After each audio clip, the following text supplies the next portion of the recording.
أعوذ بالله من الشيطان الرجيم. بسم الله الرحمن الرحيم. الحمد لله رب العالمين، والصلاة والسلام على أشرف الأنبياء والمرسلين، نبينا وحبيب قلوبنا وطبيب نفوسنا وشفيع ذنوبنا أبي القاسم محمد، والصلاة والسلام على الطيبين الطاهرين المعصومين، ولعنة الله على أعدائهم أجمعين من يومنا هذا إلى يوم الدين، والجنة للمطيعين والنار للعاصين. أما بعد، فقد قال الله سبحانه وتعالى في الكتاب المبين وهو أصدق الصادقين. بسم الله الرحمن الرحيم.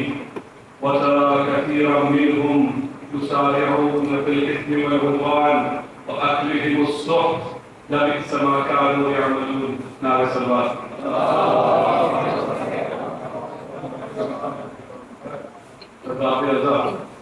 میری طبیعت تھوڑی ناساز ہے، مجھے معاف کر دیجیے اگر میں خاص ہوں.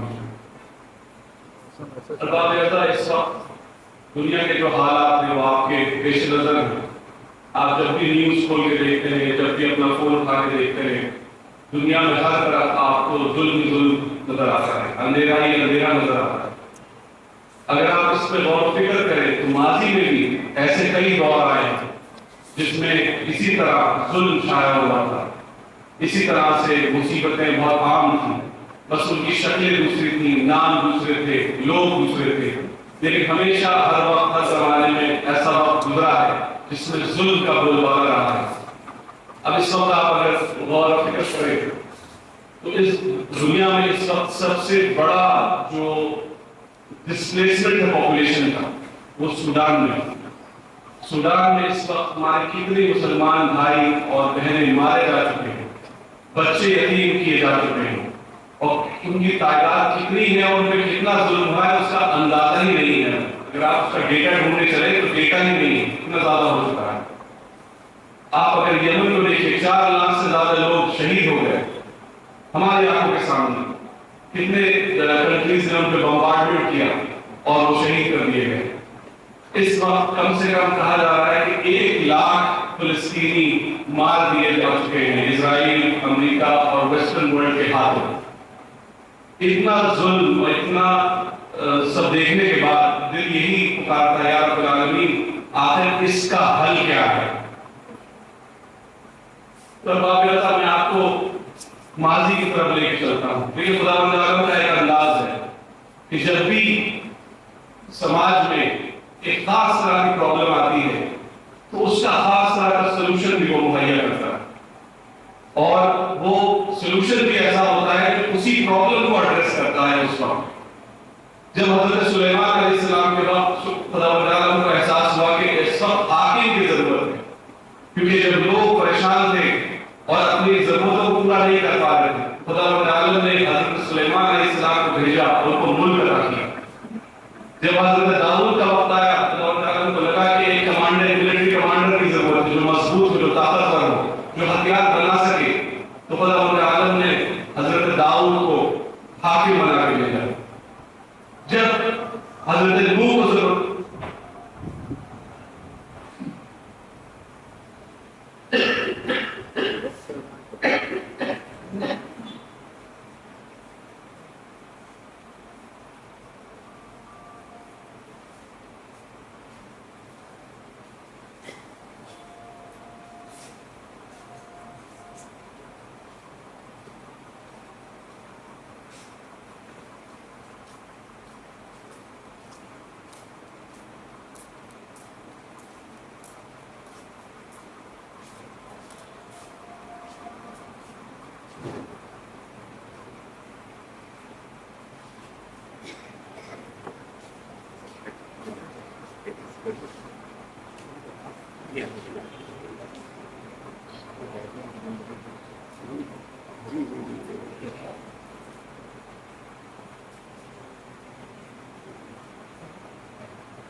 میں تھوڑا اپنے موضوع سے ہٹوں، اذان سن کے مجھے قصہ یاد آیا۔ امام زین العابدین علیہ السلام جب مدینہ منورہ پہنچتے ہیں کربلا کے ماسکر کے بعد، تو ان سے بنی امیہ کا ایک شخص پوچھتا ہے، اے علی بن حسین یہ تو بتاؤ کہ کون جیتا؟ انہوں نے پوچھا کہ کون جیتا؟ تو دیکھیے کیا جواب دیتے ہیں آپ ہمارے آپ کے مولا، کہتے ہیں کہ جب تم نماز پڑھنے کھڑے ہونا اذان اور اقامت کرنا مت بھول جانا۔ جب اذان اور اقامت کرنا تو دیکھنا کہ کس کا نام لیا جا رہا ہے، جس کا نام لیا جا رہا ہے فتح اسی کی ہے۔ اور انہیں کا تذکرہ اسی ذیل میں آج تذکرہ ہوا، انہیں کا تذکرہ کیا جا رہا ہے۔ خداوند عالم نے ہر دور میں جب بھی کوئی پرابلم تھی، کوئی ظلم و ستم تھا، کوئی پرٹیکولر ایشو تھا، ہمیشہ اس کا جواب دیا۔ اسی طرح سے جب حضرت موسیٰ علیہ السلام کا دور لے لیجیے، اس وقت جو قوم بنی اسرائیل تھی وہ 400 سال سے ایجپشنز کی حکومت کے نیچے تھی، اور ان کو بالکل جانوروں کی زندگیاں وہ گزارتے تھے، کیونکہ وہ چاہتے تھے کہ یہ سب کام کریں اور کچھ سوچے نہ اور کچھ باتیں نہ کریں۔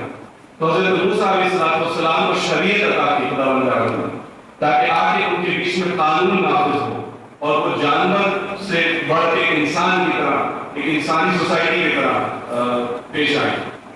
اسی طرح حضرت عیسیٰ علیہ السلام کا دور لے لیجیے، تو حضرت عیسیٰ علیہ السلام آئے تو اس وقت بہت بیماریاں تھیں، لوگ اندھے ہو رہے تھے، لوگوں پہ فالج گر رہا تھا، لوگ جو تھے وہ پاگل ہو رہے تھے، اور حضرت عیسیٰ علیہ السلام کو خداوند نے معجزات عطا کیے کہ انہوں نے اندھے کو روشنی دی، جو جس پہ فالج تھا وہ کھڑا ہو کے چلنے لگا، جو پاگل تھا وہ صحیح بات بولنے لگا، اور خداوند عالم نے ان کو روحانیت عطا کی، کیونکہ اس وقت جو علماء بنی اسرائیل تھے انہوں نے اللہ کے قوانین کو اتنا مشکل کر دیا تھا، اتنا مشکل کر دیا تھا کہ وہ زنجیر کی طرح سے عام پبلک کی گلے میں پڑ گئی تھی، اور اپنے اوپر انہوں نے سب جائز کر دیا تھا اور پبلک کے اوپر سب مشکل کر دیا تھا۔ اس ایشو کو ٹیکل کرنے کے لیے خداوند عالم نے حضرت عیسیٰ کی روحانیت ساتھ بھیجا، کہ اس روحانیت اس مذہب میں ڈال کے اس کی لیگیلٹیز ہے اس کو کم کر نعرہ صلوات۔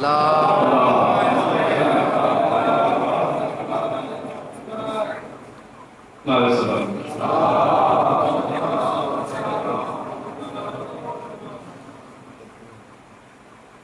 تو آپ نے پھر اس کے بعد رسول اکرم صلی اللہ علیہ وآلہ وسلم کو خداوند عالم نے اس زمانے میں بھیجا جس وقت جاہلیت کا دور تھا، جہالت کا دور تھا، لوگ اپنی پیدا ہوئی لڑکیوں کو زندہ بتلا رہے تھے، لوگ کبوتروں کے اوپر 100 سال تک قبیلوں کے بیچ میں جنگیں ہوا کرتی تھی، لوگ ایک دوسرے کا قتل عام بہت عام چیز ہوا کرتی تھی، چینا جھپٹی، زور، چوری، یہ سب بہت عام چیزیں تھیں۔ اس وقت خداوند عالم رسول خدا کو بھیجا ایک ایسے میسج کے ساتھ جو اس اندھیرے سے ان کو باہر نکال کے روشنی میں لے کر نعرہ صلوات۔ اللہ ولی الذین آمنوا یخرجہم من الظلمات الی النور، خداوند عالم نگہباں ہیں ان لوگوں کا جو ایمان لا چکے ہیں، اور اس نے اپنے اوپر یہ ذمہ داری بنائی ہے کہ وہ مومنین کو اندھیروں، جہالت کے اندھیروں سے نکال کے علم کی روشنی میں لے آئے۔ اور رسول اللہ صلی اللہ علیہ وسلم ہم سب کو اس اندھیرے سے نکال کے روشنی میں لے کے آئے۔ اب میرا سوال یہ ہے کہ اس وقت جو پریشانی ہے اس دنیا میں وہ آخر کیا پریشانی ہے؟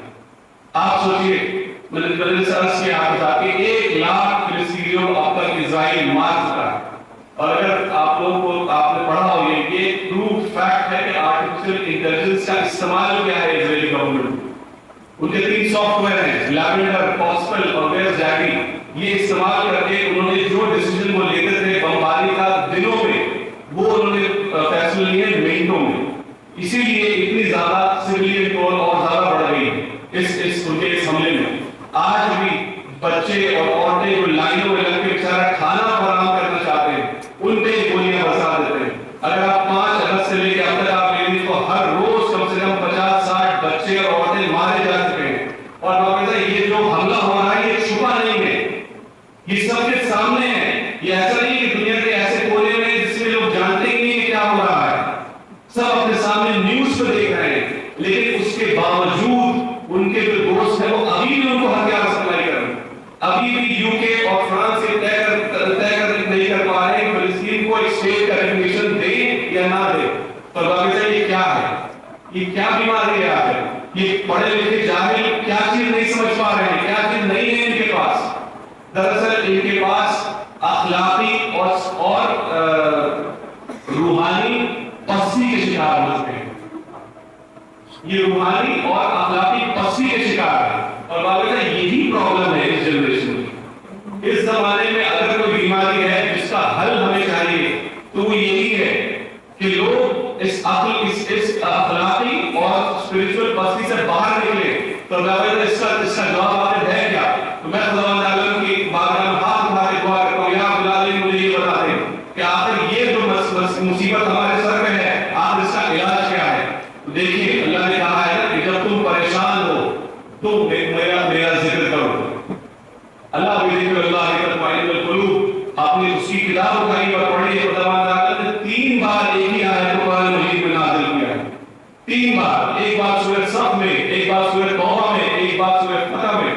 خداوند عالم کہتا ہے هو الذی ارسل رسولہ بالہدی ودین الحق لیظہرہ علی الدین کلہ ولو کرہ المشرکون.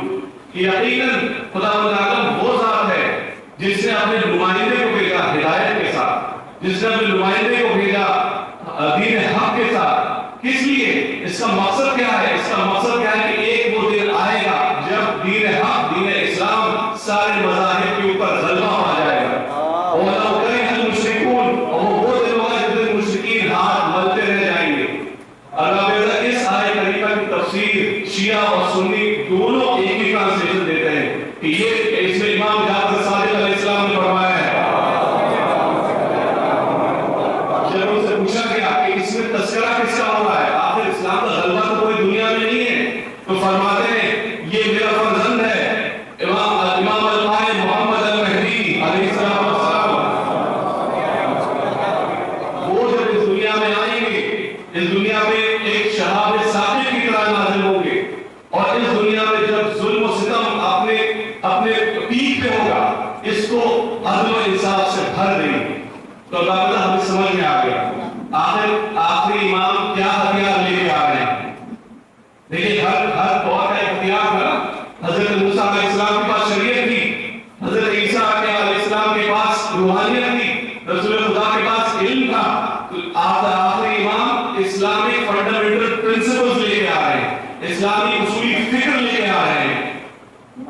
آیت اللہ مصطفیٰ لانی اپنی کتاب گاڈ اینڈ ایٹیٹیوڈز میں فرماتے ہیں, بہت اچھی کتاب ہے. میں چھوٹے بھائیوں سے کہوں گا کہ ضرور اس کتاب کو پڑھیں. ان کے ایسے جملے ہیں اس کتاب میں پڑھ کے آدمی اندر سے ہل جائے اور اس سے پورے مجلس پڑھی جا سکتی ہے. فرماتے ہیں کہ ذاکرین کے اوپر اور علماء دین کے اوپر یہ لازم ہے کہ وہ اسلامی اصولی فکر کو دنیا میں عام کریں. کیونکہ اس بات کو سمجھانے کے لیے مثال دوں آپ کو. اگر ایک نان مسلم سے کہا جائے کہ تم آنکھ بند کرو اور یہ سوچو, اور میں ایک لفظ تمہارے سامنے بولوں گا اور تمہارے ذہن میں کیا آتا ہے تم بتانا مجھے. اب میں نے فرض کیا اس کے سامنے تھا اسکول, ایک اسکول, تو اب وہ کہے گا کہ میری آنکھ بند ہے, مجھے نظر آ رہے ہیں اسٹوڈنٹس, مجھے نظر آ رہے ہیں ٹیچرس, مجھے نظر آ رہے ہیں کلاس رومس, مجھے نظر آ رہے ہیں امتحان لیتے ہوئے لوگ, بچے کھیلتے ہوئے, یہ سب نظر آئے. اب آپ اس سے سوال پوچھ لیجیے کہ اب میں تمہیں لفظ دے رہا ہوں مسلمان, اب تمہارے ذہن میں لفظ کیا آتا ہے؟ دیکھیے اس کے ذہن میں کیا آئے گا. غلط نہیں ہے لیکن یہ ہے, یہ ایک فیکٹ ہے. جب اس کی آنکھ بند ہوگی وہ کہے گا ان کا ایک خاص لباس ہے, یہ داڑھی رکھتے ہیں, یہ ٹوپی رکھتے ہیں, یہ نماز پڑھتے ہیں, یہ رمضان میں روزے رکھتے ہیں, یہ حج کرنے جاتے ہیں زندگی میں ایک بار. تو یہ غلط پرسیپشن نہیں ہے لیکن اس کا پرسیپشن یہ ہے. اب آپ اس سے پوچھیے کہ اب تم کسی ہندو, میں لفظ ہندو استعمال کر رہا ہوں, اب اس کا تم اب بتاؤ کیا انالیسس ہے. تو آپ دیکھیے کامن سینس ہے. آپ یہ کہیں گے پوجا پاٹ مندر یہ تو کہیں گے آپ. دیکھیے ایک ریچولز ہیں کسی بھی مذہب کے, تو اگر آپ کا مذہب ریچول سے بن جائے تو اس ریچول اس سے ایک مضبوط آئیڈیالوجی نہیں بن سکتی. دیکھیے ڈاکٹر علی شریعتی کہہ کے گئے اسلامک ریولیوشن آف ایران میں شاہ آف ایران کے ٹائم میں عزاداری بہت ہوا کرتی تھی, لوگ بہت نمازیں پڑھتے تھے, لوگ بہت روزے رکھا کرتے تھے, لوگ حجوں میں بھی جایا کرتے تھے. لیکن ڈاکٹر علی شریعت کو یہ بات سمجھ میں آئی کہ ایک طرف یہ یزید پہ لعنت بھیجتی ہے پبلک, دوسرے شاہ آف ایران سے ہاتھ ملائے گی. تو یہ تضاد کیسا؟ اس کا مطلب ہے کہ ان کو ریچولز میں اور اسلامی اصولی فکر میں فرق سمجھ میں نہیں آ رہا. تو ڈاکٹر علی شریعتی نے یہ کہا کہ ایسی آئیڈیالوجی بناؤ جس سے لوگ بیدار ہو جائیں, لوگ اس بات کو سمجھ جائیں کہ ایک ریچولز کسی بھی مذہب کے ایک الگ چیز ہوتی ہے اور اسلامی اصولی فکر ایک الگ چیز ہوتی ہے. آخری امام اسلامی اصولی فکر کو ہمارے اور آپ کے سامنے ہتھیار بنا کے لے کے آئیں گے. اور دیکھیے جو کہا جا رہا ہے جب امام آئیں گے سب سے پہلے اپنے ہی لوگوں کے بیچ میں تلوار چلے گی ان کی, وہ یہی ہے انہی لوگوں کے اوپر تلوار چلے گی جو اسلامی اصولی فکر میں نہیں چل رہے ہیں, جو ظاہری طور پہ تو مسلمان ہیں لیکن اسلامی اصول فکر سے بہت دور ہیں, نمازیں تو پڑھ رہے ہیں لیکن فاحشات سے دور نہیں ہو پا رہے, روزے تو رکھ رہے ہیں لیکن ان کے دل میں غریب کے لیے رحم پیدا نہیں ہوتا, وہ حج پہ تو جا رہے ہیں لیکن ان کے دلوں میں اپنے مسلمانوں کے ساتھ اتحاد پیدا نہیں ہوتا, وہ زکات و صدقہ تو نکال رہے ہیں لیکن وہ چوری کے پیسے سے یہ کام کر رہے ہیں, ادھر غبن کرتے ہیں, چوری کرتے ہیں, زمین کسی کے حق لے کر اس کو مسجد بنا دیتے ہیں اور پھر سوچتے ہیں کہ واہ میں تو بہت بڑا مومن ہوں, امام تو بہت فخر کریں گے میرے اوپر. البتہ یہی اسلامی فکر ہے, Islamic fundamentals, Islamic principles, Islamic ethics, آپ اس کو کچھ بھی لفظ دے دیجیے. جب تک یہ ہم مسلمانوں کو سمجھ میں نہیں آئے گا تب تک ہم اس دنیا کی لیڈرشپ نہیں کر سکتے. علامہ اقبال کو یہ بات بہت پہلے سمجھ میں آ گئی. علامہ اقبال فرماتے ہیں بانگ درا میں طلوع اسلام میں, اے مسلمان سبق پھر پڑھ, سبق پھر پڑھ, صداقت کا, عدالت کا, شجاعت کا. اے مسلمان سبق پھر پڑھ, صداقت کا, عدالت کا, شجاعت کا, لیا جائے گا تجھ سے دنیا کی امامت کا. یہ کام ہے آپ کا.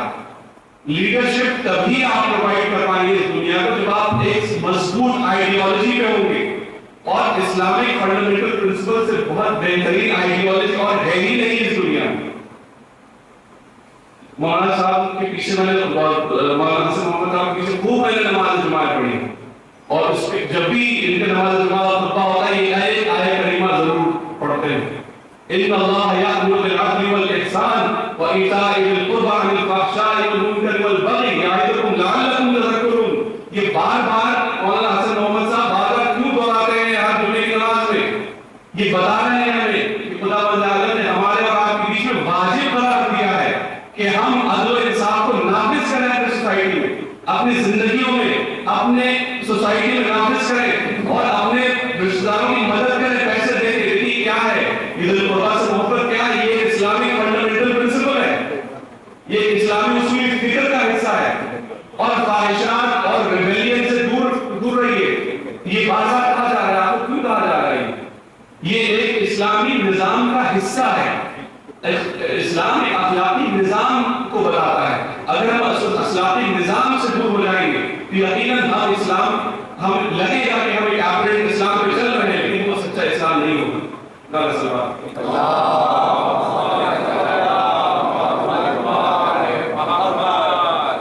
میں جب 11ویں 12ویں میں تھا مولانا حسن محمد صاحب زورآباد مسجد میں درس دیا کرتے تھے بیچ میں, تو ان کا مجھے اس میں یاد ہے انہوں نے ہمیں سکھا رہے تھے کہ اصول دین اور فروع دین کیا ہوتے ہیں, اور بچوں کو ہم سمجھانے کے لیے یہی بات سمجھاتے ہیں تاکہ انالوجی ایک ان کو دی جاتی ہے تاکہ ان کو بات آسانی سے سمجھ میں آ جائے. یہ کہا جاتا ہے کہ آپ امیجن کیجیے کہ اسلام ایک پیڑ ہے اور اس کی جو جڑیں ہیں, اس کی جو روٹس ہیں وہ اصول دین ہے, اور اس کا جو تنا ہے, اس کے جو شاخیں ہیں وہ فروع دین ہیں. تو یہ بچوں کو سمجھانے کے لیے بہت آسان طریقہ ہے. تو اب مجھے اجازت دیجیے کہ میں بھی ایک اسٹوڈنٹ ہوں اسلام کا, میں بھی میں کچھ کنٹریبیوٹ کر سکوں. میں کہنا یہ چاہتا ہوں کہ دیکھیے کبھی بھی کسی پیڑ کو آپ وہ اس پیڑ کے اگنے کا ایک بہت امپورٹنٹ شرط کیا ہوتی ہے کہ جس زمین پہ وہ پیڑ اگ رہا ہے وہ بنجر تو نہیں ہے, وہ زرخیز ہونا چاہیے. وہ زمین جب زرخیز ہوگی تب تو وہ پیڑ پھلے گا پھولے گا, لیکن اگر وہ زمین بنجر ہوگی تو اس کے اوپر پیڑ مر جائے گا, سوکھ کے مر جائے گا. تو اللہ کہتا ہے جس زمین پہ اسلام کا پیڑ لگتا ہے وہ زمین ہی اسلامی اصولی فکر کی وجہ ہے. وہ زمین اسلامی اصولی فکر سے بنی ہوئی ہے. اگر اس زمین میں جھوٹ, فریب, بے ایمانی, دوسروں کو پریشان کرنا, ظالم کا ساتھ دینا, مظلوم کی حمایت نہ کرنا اگر اس زمین کا حصہ ہو جائے گا, اس میں جو اسلام کا پیڑ ہمارا پیڑ لگائیں گے, بھلے کتنی ہم نمازیں پڑھ لیں, بھلے ہم کتنے روزے رکھ لیں, ہم کتنی مجلسیں کر لیں, وہ ہمارا جو اسلام کا پیڑ ہے وہ مر جائے گا. اللہ میں اس کی مثال اس بات کو سمجھانے کے لیے میں مثال آپ کے سامنے پیش کروں. دیکھیے یہی تو دیکھیے دنیا میں میں اپنے چھوٹے بھائیوں کو اس بات کو ایڈریس کروں. دیکھیے میرے بھائیوں, دنیا میں آنکھیں چکا چوند بہت آسانی سے ہو جاتی ہیں. کوئی نئی فلسفی, کوئی نئی بات, کوئی نیا انداز بہت جلدی سے آپ کو گراب کر لیتا ہے اور آپ انفارچونیٹلی غلط رول ماڈلز بنا لیتے ہیں اپنی زندگی میں. تو اس لیے آپ سب سے گزارش کروں گا کہ اپنی زندگیوں میں کچھ کام آپ کو کرنے ہی کرنے ہیں. اسلامک ہسٹری پڑھنی ہے آپ کو. اللہ علیہ وسلم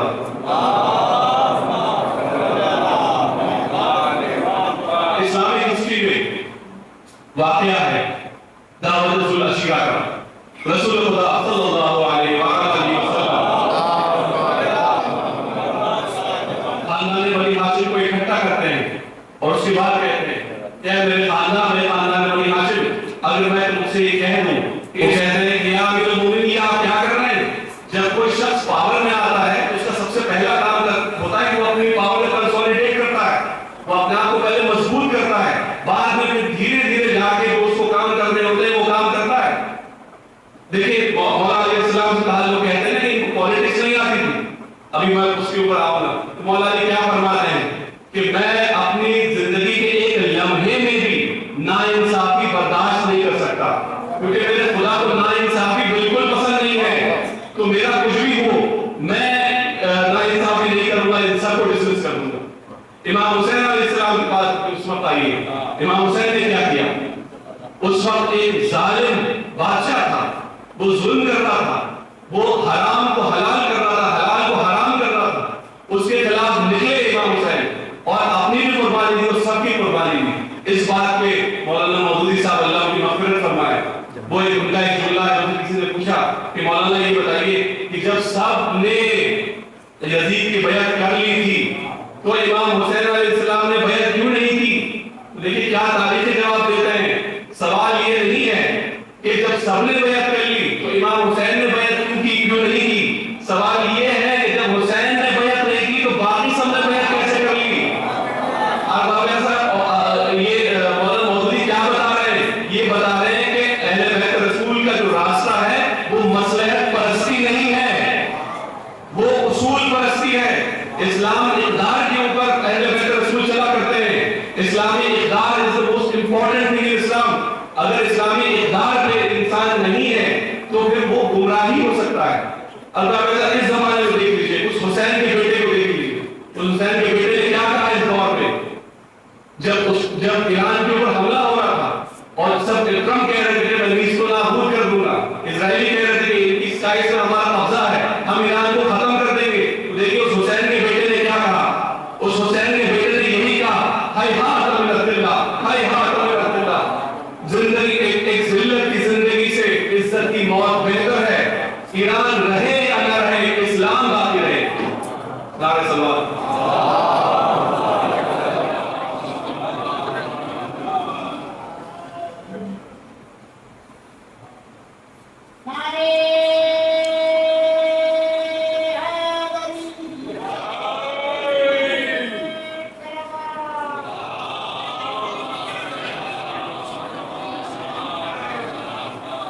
میں جب اپنے کبھی جوان بھائیوں سے باتیں کرتا ہوں تو میں کیونکہ میں خود ایک ٹیچر ہوں, میں اسٹوڈنٹ سے جنرل ایک پرسیپشن لیتا ہوں کہ لوگوں کا